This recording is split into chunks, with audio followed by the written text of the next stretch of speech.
Colossians chapter 1 verse 19, for in him all the fullness of God was pleased to dwell, and through him God was pleased to reconcile to himself all things, whether on earth or in heaven, by making peace through the blood of his cross.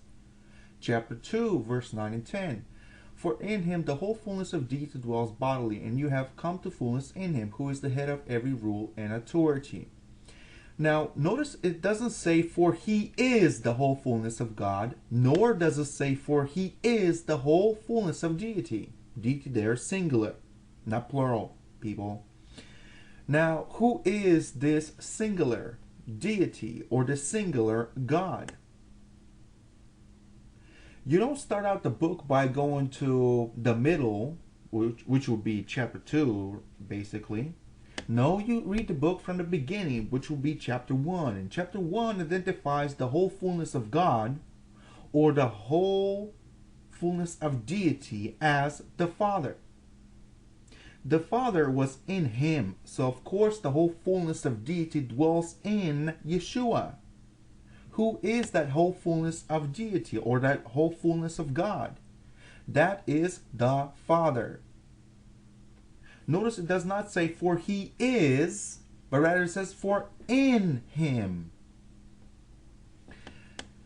The same author of Colossians is the same author of Ephesians, right?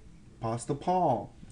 In chapter 3, verse 19, he says, so that you may be filled with all the fullness of God. Does this mean that we are God because we are filled with all the fullness of God? Just like Messiah, Yeshua, was filled with all the fullness of God? You see, if you're going to argue that he is God because he is filled with the fullness or the whole deity of God, then likewise you have to argue that you're also God. Well, maybe not you. Maybe the one who's watching this video is a Trinitarian. That's a heretic, so it doesn't matter what you say. But notice that the Bible is clear.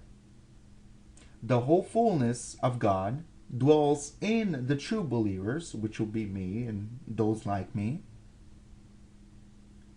just as it dwells in Yeshua, the Messiah.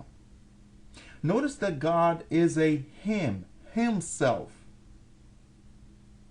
Colossians chapter 1 verse 20, through him God was pleased to reconcile to himself. God is one person. God is not three persons, people.